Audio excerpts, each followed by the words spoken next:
আপনারা সকলেই ইতিমধ্যে অবগত হয়েছেন, আমাদের একটু আগে তৃণমূল ভবনে সাংবাদিক বৈঠক ছিল। সেখানে রাজ্য তৃণমূল কংগ্রেসের পক্ষ থেকে রাজ্যের সভাপতি সুব্রত বক্সী এবং অরূপ বিশ্বাস উপস্থিত ছিলেন। সেখানে আনুষ্ঠানিকভাবে আজকে শোভন চ্যাটার্জি এবং বৈশাখী বন্দ্যোপাধ্যায় দুজনই তৃণমূলে ফিরে এসছেন। গণতান্ত্রিক দেশ, গণতান্ত্রিক সমাজ, আমি মনে করি গণতন্ত্রে যে কোনো রাজনৈতিক দল কে কোন রাজনৈতিক দল করবে সেটা বেছে নেওয়ার অধিকার সবার রয়েছে।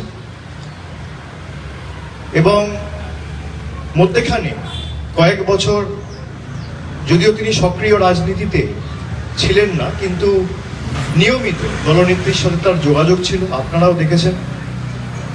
এবং দলনেত্রীর অনুমোদন ক্রমে শোভনদা এবং বৈশাখী দি দুজনকে দলে ফেরানো হয়েছে। আগামী দিন তারা সক্রিয়ভাবে তৃণমূল কংগ্রেসের হয়ে কাজ করবে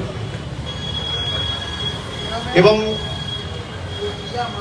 আমি সকলের কাছে অ্যাপিল করব, জাতি দলমত নির্বিশেষে, রাজনৈতিক দল নির্বিশেষে যেভাবে আমাদের বাংলার প্রতি বিজেপি আঘাত আনছে, কেন্দ্রের ধারাবাহিক বৈমাতৃসুলভ আচরণ সহ 5 বছর ধরে আঘাত, লাঞ্ছনা, বঞ্চনা, বাংলার প্রতি অপমান, বাংলাকে বাংলাদেশি বলে দাগিয়ে দেওয়া,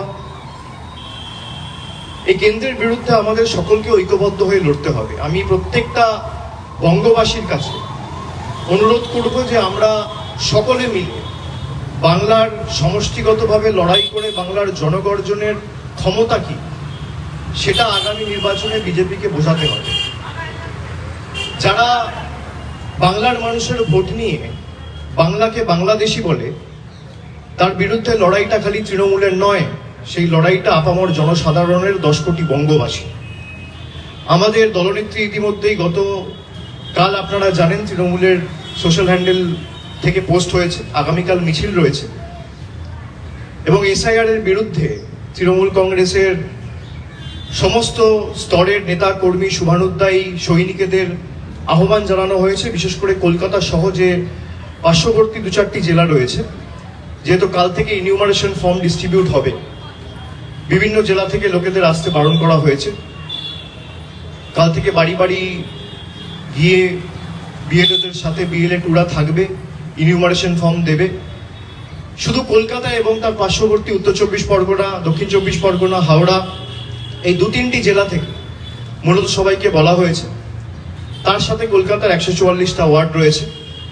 আগামীকালের ঐতিহাসিক মিছিলে আমি আপনাদের মাধ্যমে সকলের কাছে আবার একবার অ্যাপিল করব যোগ দেওয়ার জন্য। এবং তৃণমূল কংগ্রেস যে কথাটা বলেছিল যে যেভাবে এসআইআর ঘোষণা হওয়ার পর থেকে একের পর এক দুর্ভাগ্যজনক ঘটনা জনসমক্ষে আসতে আমরা সকলে দেখেছি। 5 দিন 6 দিন হয়নি, ইতিমধ্যেই 6টার উপর আত্মহত্যার ঘটনা সামনে এসছে। প্রথম একদম সেই পানিহাটির প্রদীপগড় থেকে শুরু করে তারপর আপনারা দেখেছিলেন ইলামবাজারে একজন 95 বছরের বয়স্ক বৃদ্ধ মানুষ, তিনি আত্মহত্যা করেন। বারাসাতে একজন করেছেন, তামিলনাড়ুতে একজন, বর্ধমানের জামালপুরের একজন ভদ্রলোক ছিলেন, তিনি বিষকে আত্মহত্যা করেছেন। তার সাথে আরো একজন ভর্তি ছিল, আমি একটু আগে খবর পেলাম তিনিও মারা গেছে। আজকে ডানকুনিতে একজন আত্মহত্যা করেছেন এসআইআর এর আতঙ্কে এবং ভয়। আমরা যেটা প্রথম দিন থেকে বলেছিলাম যে একজন যোগ্য ভোটারের নামও যদি ভোটার তালিকা থেকে বাদ যায়, তৃণমূল কংগ্রেস এই আন্দোলন দিল্লির বুকে নিয়ে যাবে। এবং যারা কেন্দ্র সরকারের এবং দিল্লির তল্পিবাহক হয়ে কাজ করে বাংলার মানুষের বিরুদ্ধে আঘাত এনে বাংলাকে ভাতে মারতে চাইছে, বাংলার মানুষের পরিচয় বাংলাদেশি বলে দাগিয়ে দিয়ে তাকে অপমান করতে চাইছে, শুধু বাংলায় কথা বলে বলে তাকে বাংলাদেশি বলতে চাইছে, তাদের বিরুদ্ধে এই লড়াই আগামী দিন আরো তীব্রতর হবে এবং দিল্লিতে গিয়ে পৌঁছাবে। আমি বলেছিলাম যে একটা যোগ্য লোকের নামও যদি বাদ যায় তাহলে তৃণমূল কংগ্রেস আগামী দিন দিল্লি যাবে। ইতিমধ্যেই যে 5 জন 6 জন মারা গেছে তারা কি যোগ্য না অযোগ্য? বিজেপির বন্ধু এবং ইলেকশন কমিশনের প্রতিনিধিদের প্রতি আমার প্রথম প্রশ্ন, যে আপনারা বলছেন যে 2002 এর ভোটার তালিকায় যাদের নাম রয়েছে তাদের নাম বাদ যাবে না। সোনালী খাতুন, যাকে বাংলাদেশি বলে আখ্যায়িত করে বাংলাদেশে পাঠিয়ে দেওয়া হয়েছে, তার মার নাম রয়েছে 2002 এর তালিকায়, বাবার নাম রয়েছে 2002 এর তালিকায়। মুরারাই বিধানসভার ভোটার তালিকা বা খসড়া তালিকা যদি আপনারা দেখেন, সোনালী খাতুনের মায়ের নামও রয়েছে, বাবার নামও রয়েছে। হাইকোর্ট বলেছে সে ভারতীয়, সুপ্রিম কোর্ট বলেছে সে ভারতীয়, সুপ্রিম কোর্টে বোধহয় মামলা চলছে, হাইকোর্ট বলেছে সে ভারতীয়, তাকে ফিরিয়ে আনতে হবে এবং একটা নির্দিষ্ট সময়সীমা বেঁধে দেওয়া হয়েছিল তাকে ফিরিয়ে আনার জন্য। তারপরও ভারতবর্ষের স্বরাষ্ট্র মন্ত্রক বা বিদেশ মন্ত্রক কোনো উদ্যোগ দেখায়নি বা তৎপরতা দেখায়নি। তারই সাথে সুইটি খাতুন, তার মায়ের নাম রয়েছে 2002 এর ভোটার তালিকায় এবং বাবার নাম রয়েছে ঝাড়খণ্ডের ভোটার তালিকায়, খসড়া তালিকায় 2002 এর ড্রাফট ইলেকটোরাল রোলে। তারপরেও তাদেরকে বাংলাদেশি বলে পাঠিয়ে দেওয়া হয়েছে। গতকাল একটা সাক্ষাৎকারে দেশের স্বরাষ্ট্রমন্ত্রী অমিত শাহ বলেছেন, যারা ভারতবর্ষে জন্মায়নি তাদের ভারতবর্ষে ভোটাধিকার বা ভোট দেওয়ার কোন অধিকার নেই। তার যুক্তির নিরিখেই যদি আমি দেখি, তাহলে বিজেপি নেতা লালকৃষ্ণ আদবানির ভোটাধিকার প্রয়োগ করার অধিকার নেই। লালকৃষ্ণ আদবানির জন্ম কোথায় হয়েছে? অমিত শাহর যুক্তি যদি আমি ধরি, তাহলে শান্তনু ঠাকুরের ভোটাধিকার প্রয়োগ করার অধিকার নেই। যত মতুয়া ভাই বোনেরা আছে কারোর ভোট দেওয়ার অধিকার নেই। এটা আমি বলছি না, দেশের স্বরাষ্ট্রমন্ত্রী এবং বিজেপির প্রাক্তন সর্বভারতীয় সভাপতি অমিত শাহ বলছে। আমি অনুরোধ করব আপনাদের, যে এরা যে সিএ ক্যাম্প করছে আপনাদের মাধ্যমে, এদের ফাঁদে কেউ পা দেবেন না। যদি কেউ সিএ ক্যাম্পে গিয়ে অ্যাপিল করেন, আসামের 12 লক্ষ হিন্দু বাঙালির মতো আপনাদের অবস্থা হবে। সবাইকে ডিটেনশন ক্যাম্পে নিয়ে গিয়ে ফেলবে। আর তৃণমূল থাকতে আপনাদের কারোর নাম বাদ যাবে না। কেউ ভয় পাবেন না, কেউ আতঙ্কে থাকবেন না। আমাদের কর্মীরা রাস্তায় নেমেছে, আগামীকাল থেকে বিএলএ-2রা বাড়ি বাড়ি যাবে। প্রত্যেকটা অঞ্চলে, প্রত্যেকটা ওয়ার্ডে একটা করে অ্যাসিস্ট করার জন্য হেল্প ডেস্ক তৈরি করা হচ্ছে, ক্যাম্প তৈরি করা হচ্ছে এবং প্রত্যেকটা বিধানসভায় সুনির্দিষ্ট ওয়ার্ড রুমের ব্যবস্থা থাকবে। এমপিরা দায়িত্বে থাকবে এবং এমএলএরা দায়িত্বে থাকবে। সুতরাং এদের ভয়ে বা আতঙ্কে কেউ পা দেবেন না। যেভাবে ধারাবাহিকভাবে 2021 সালে গোহারা হারার পর বাংলার চিফ সেক্রেটারিকে দিল্লিতে ডাকা থেকে শুরু করে গরিব মানুষের 100 দিনের টাকা বন্ধ করে দেওয়া, মানুষের বাড়ির টাকা বন্ধ করে দেওয়া, রাস্তার টাকা বন্ধ করে দেওয়া, আবাসের টাকা বন্ধ করে দেওয়া, জল জীবন মিশনের টাকা বন্ধ করে দেওয়া, সর্বশিক্ষা মিশনের টাকা বন্ধ করে দেওয়া, আজকের দিনে দাঁড়িয়ে বাংলার বকেয়া পাওনা 2 লক্ষ কোটি টাকা। আমরা এই টাকা ফিরিয়ে আনবো। এটা চেষ্টা করেছিল 100 দিনের গরিব মানুষের টাকা আটকাতে পারেনি। আগামী দিন দিল্লি তৃণমূল কংগ্রেস যাবে। দেখুন, এখনো এসআইআর শুরু হয়নি, আগামী কাল থেকে শুরু হবে। ইনিউমারেশন ফর্ম এখনো ডিস্ট্রিবিউটই হয়নি।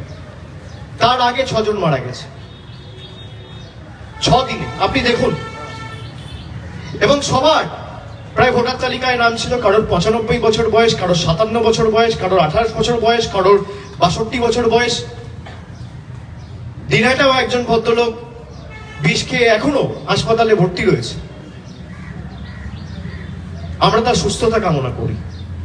কিন্তু যেভাবে বাংলার মানুষকে মৃত্যু মুখে ঠেলে দেওয়া হচ্ছে, এই কারণেই আমরা এদেরকে বাংলা বিরোধী বলি, এই কারণেই আমরা এদেরকে জমিদার বলি। আর প্রকৃত যদি আপনাদের অনুপ্রবেশকারী শনাক্তকরণ করে বাইরে পাঠাতে হতো, ডিপোর্ট করাই উদ্দেশ্য থাকতো, তাহলে যে একটা রাজ্য মায়ানমার এবং বাংলাদেশের সাথে বর্ডার শেয়ার করে সেখানে এসআইআর হচ্ছে না কেন? এর প্রশ্ন তো ইলেকশন কমিশনও দিতে পারেনি, বিজেপিও দিতে পারেনি। উত্তরটা কি? বিজেপির প্রশ্ন আপনারা আমাদেরকে করেন, আমরা উত্তর দিই। আমরা যে প্রশ্নগুলো করছি, সংবাদ মাধ্যমের প্রতিনিধিদের তো দায়িত্ব এই প্রশ্নগুলো গিয়ে পাল্টা ইলেকশন কমিশনকে করা। কালকে কুলপিতে এরা বলছে 2002 এর ভোটার লিস্টকে আমরা বেঞ্চমার্ক হিসেবে ধরবো।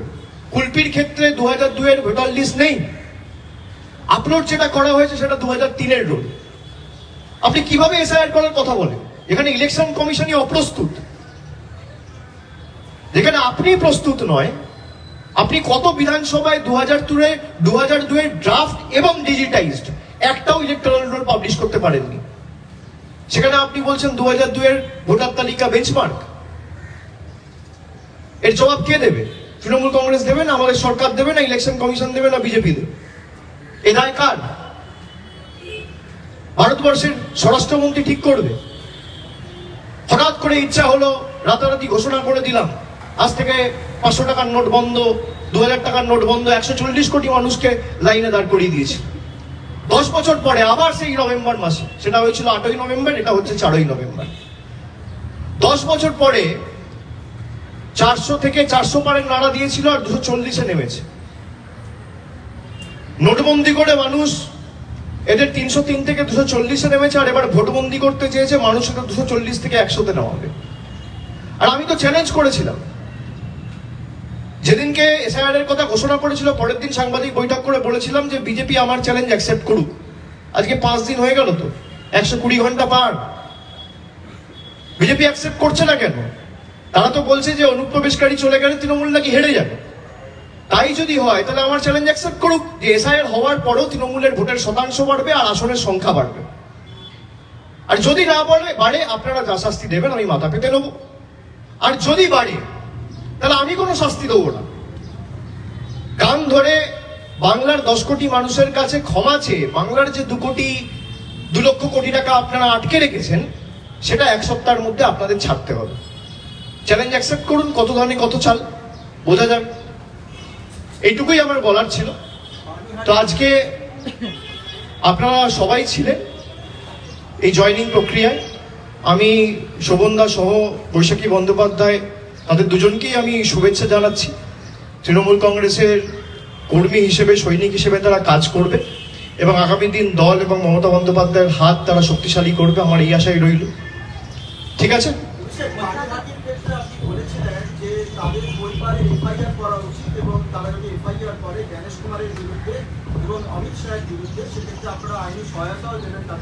হ্যাঁ, নিশ্চয়ই।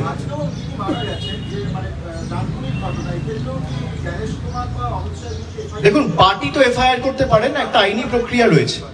কোথাও যদি কারোর কোন রকম আইনি সাহায্য সহযোগিতার প্রয়োজন বোধ হয়, আমাদের কর্মীদের বলাই রয়েছে যে যদি কোথাও কোনো রকম কোনো আইনি সাহায্য কেউ চায় আমরা নিশ্চিতভাবে তাদের পাশে থাকব, এবং তার জন্য দরকার হলে একটা প্রপার লিগাল টিমও আমরা তৃণমূল কংগ্রেসের তরফ থেকে রেডি রাখবো।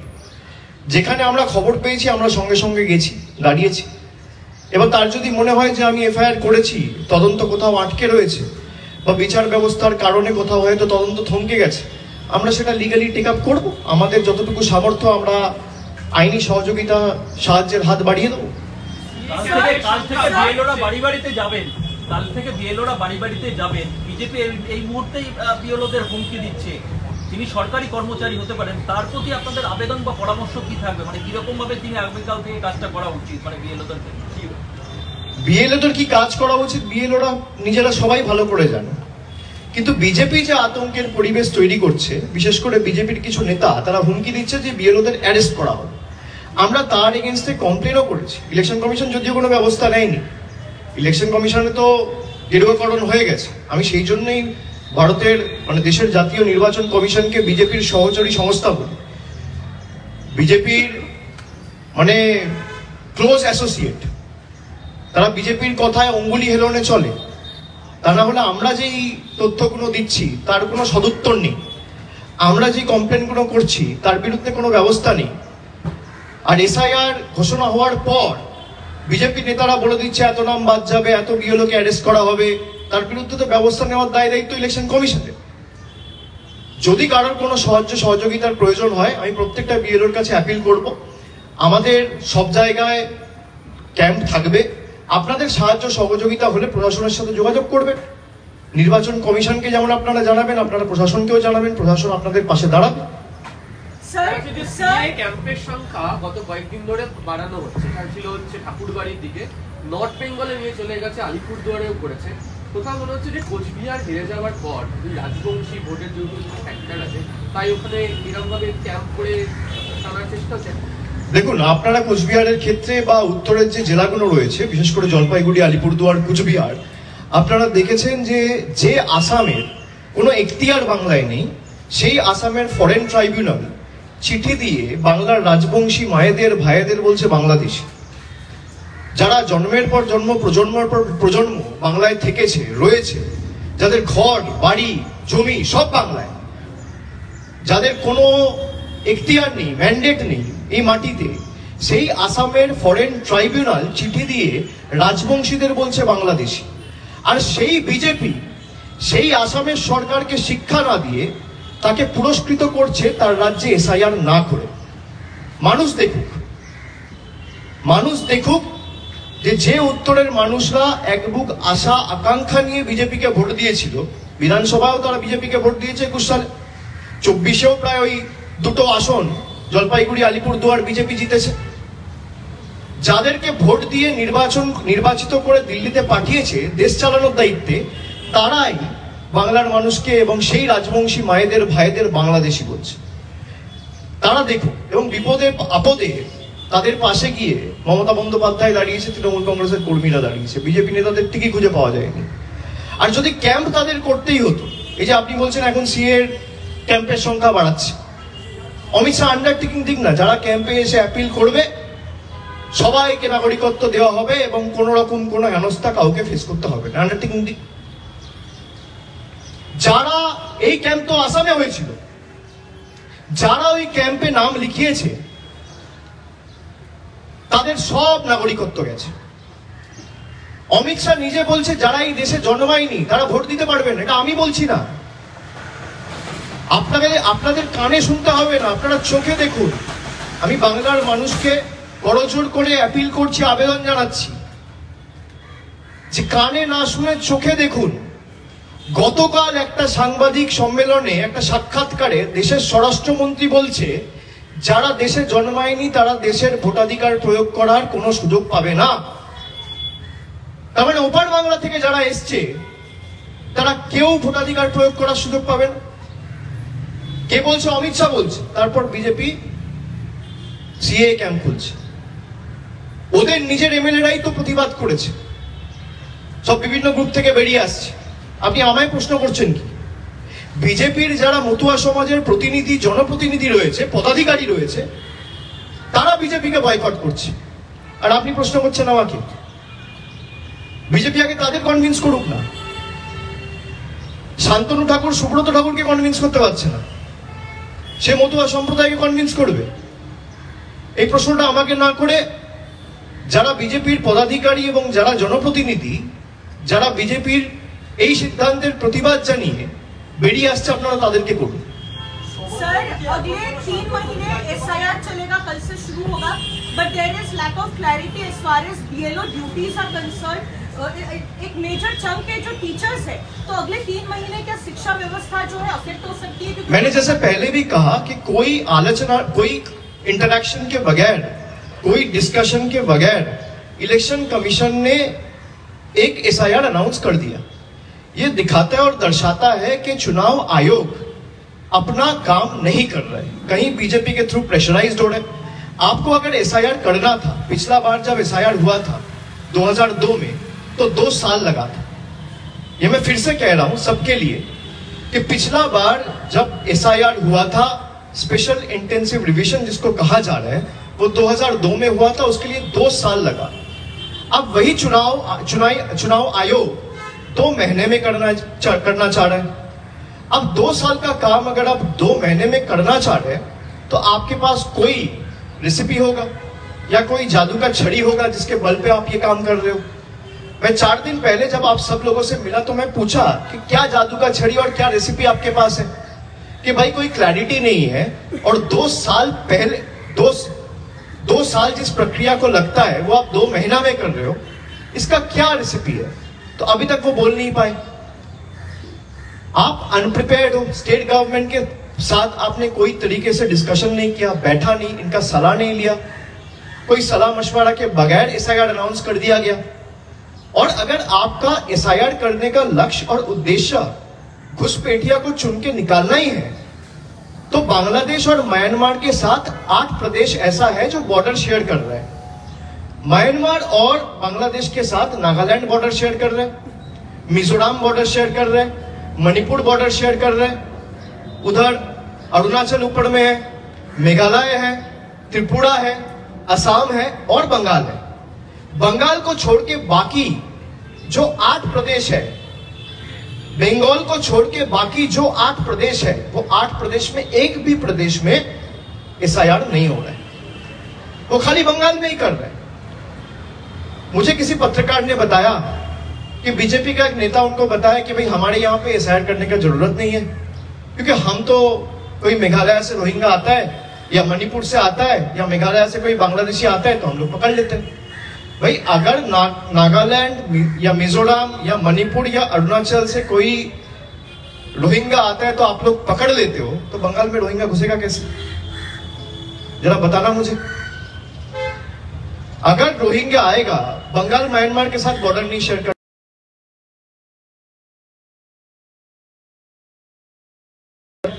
इनको देश का मैप भी पता नहीं है। उनको बताइए कि भाई जरा देश का मैप देख लो, नॉर्थ ईस्ट का मैप देख लो, एक बार छोड़ दो। देश का मैप ये दिखाता है कि जो म्यांमार का बॉर्डर है उसमें 4 राज्य ऐसा है, मिजोरम, नागालैंड, मणिपुर एंड अरुणाचल, जो म्यांमार के साथ बॉर्डर शेयर कर रहे हैं। बंगाल म्यांमार के साथ बॉर्डर शेयर नहीं करता है। तो रोहिंग्या का बंगाल में आना सवाल ही पैदा नहीं होता अगर ये 4 राज्य जोर जबरदस्ती उनको घुसा के बंगाल ना भेजे तो। और ये प्रदेशों में डबल इंजन सरकार है, या तो एनडीए सरकार है या बीजेपी सरकार है। असम में बीजेपी सरकार है, मेघालय में एनडीए सरकार है, आप मणिपुर में देख लीजिए बीजेपी की सरकार है, यही तो डबल इंजन सरकार है। तो जहां डबल इंजन सरकार है वहां घुसपैठिया घुस रहे। आप ही लोग पत्रकार लोग इस सबने न्यूज किया कि 1 महीना पहले बांग्लादेशी पकड़ा गया त्रिपुरा में, मिजोरम में, तो SIR वहां होना चाहिए। फिर आप बंगाल में करिए, फुर्सत में करिए, साल भर लेके करिए, आराम से करिए। जहां पे 3 महीना 4 महीना में चुनाव घोषणा होने जा रहे हैं और 6 महीना में चुनाव कंप्लीट हो जाएगा, आपको पता है, वहां आप 2 महीने में जोर जबरदस्ती बंगाल के लोगों को ह्यूमिलिएट करने के लिए और डराने के लिए, धमकाने के लिए, झुकाने के लिए आप SIR कर रहे हो। भाई ये देश आपका पिताजी का जागीर नहीं है कि जब मन करे 130 करोड़ लोग को 500 रुपया लेके लाइन में खड़ा करवा दे, जब कहे बोल दे आधार वैलिड है, जब कहे बोल दे इनवैलिड है, कभी बोल दे भाई इलेक्शन ID वैलिड है, कभी बोल दे इनवैलिड है। भाई इसी बीजेपी का सरकार ने 2500 करोड़ रुपया उठाया आधार और पैन कार्ड लिंक करने के लिए। आप सबको पता होगा, याद होगा 2 साल पहले 1,000 रुपया पेनल्टी लिया गरीबों से। जरा वो पैसा वापस करिए आज लोगों को। 2500 करोड़ रुपया उठाया। हमारा सरकार गरीबों को 1000 रुपया लक्ष्मी भंडार पे दे रहे हैं और मोदी जी का सरकार वही 1000 रुपया गरीबों से आधार और पैन कार्ड लिंक करने का नाम पे लेके गया है। और आज कह रहे हैं आधार का कोई वैलिडिटी है ही नहीं, Aadhaar is not a proof of your citizenship. भाई आप तय करेंगे क्या? इसीलिए मैं कहा हूं कि भाई जो तय करने वाले हैं जरा वो भी अपना पिताजी का जन्म पत्रिका या जन्म सर्टिफिकेट लेके आए। भाई आप भी देश का नागरिक हो, मैं भी देश का नागरिक हूं। आपका जितना हक है मेरा भी उतना हक है। ये देश आपका जितना है मेरा भी उतना है। इस देश के लिए आपके फोरफादर्स जान दिया है तो मेरे भी दिए है। ये मिट्टी मेरा जितना है आपका भी उतना है और आपका जितना है मेरा उतना है। तो आप अगर हमारे लोगों पिताजी का 2002 का लिस्ट मांग रहे हैं, NRC के लिए जमीन का जायदाद का कागज मांग रहे हैं, पहले का बर्थ सर्टिफिकेट मांग रहे हैं, तो आपके पास भी होना चाहिए। आप लेके आइए, हम भी दिखा देंगे। भाई एक हाथ कागज दिखाइए, एक हाथ कागज लीजिए, सीधा है। One last question. There are 44 parties have decided to move to Supreme Court against SIR, which will be chaired by Tamil Nadu Chief Minister Stalin. Will Trinamool Congress join them, or do you have any? I will have to discuss this politically, but I think it's a fair decision because the way people have been suffering and the way people have been inflicted with terror in the last 6-7 days, especially from the time SIR has been announced, we have lost 6 precious lives. And who is responsible for their death? It is only the Election Commission. So election commission are the ones who should be held responsible, because the chief election commissioner has blood on his hands. He has announced an SIR without consulting with his respective counterparts and without any proper discussion and deliberation with the respective state governments, just because BJP has ordered him to do so. আপনি বলছেন দিল্লি যাবেন, আর আজকেও বললেন যদি একজন ভোটারের নাম বাদ যায়। আজকে শুভেন্দু অধিকারী বলছে যে দিল্লি যান, 1 লাখ লোককে নিয়ে যান, কিন্তু দিল্লি পুলিশ যে লাঠিটা ব্যবহার করে তার উচ্চতা হচ্ছে 6 ফুট। এই ডায়লগ শুভেন্দু অধিকারী যখন 2023-এ আমরা গেছিলাম, ওই একই ক্যাসেট বাজিয়েছিল, ক্যাসেটটা আটকে গেছে। ওকে বলুন ক্যাসেট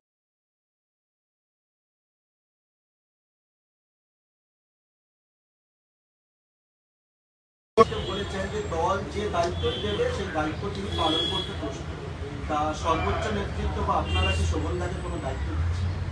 সেটা তো ডিসকাশন করে ঠিক হবে। ইন্টারনালি পার্টির একটা বৈঠক হবে, দলনেত্রী থাকবে, সেখানে ওয়ার্কিং কমিটি থাকবে, সবাই মিলে আলোচনা করে সেটা ঠিক হবে যে কিভাবে তাদেরকে কাজে লাগানো যেতে পারে। সঙ্গে সঙ্গে তো আমি একদিনে সবকিছু বলতে পারবো না। দলের একটা কাঠামো রয়েছে, পরিকাঠামো রয়েছে, সেখানে আলোচনা করে সবকিছু সিদ্ধান্ত নেওয়া হয়। আর কারোর কোনো প্রশ্ন? Mr. Chatterjee had left the party in 2018 and after 7 years he's joining back. Why did the Trinamool Congress feel it is necessary to have him back in the party? It's not about necessity. Like I said, everyone has got the right to choose his or her, favorite political party or the party he wants to work for. It is incumbent on the leadership of the party to either decide whether I'll accept the proposal of letting him work for our party or not. So in our case, Shobhan Chatterjee has pretty much been with the party leadership and has been in touch with the chairperson from the last 5-7 years. However, he has been missing in action, especially with regard to active politics on ground. He has come back today and the party chairperson has accepted his proposal, and he will be engaged in some capacity where he'll also be able to contribute to the best of his abilities in the grassroots organization and making the organization stronger in the days to come. Thank you. Thanks.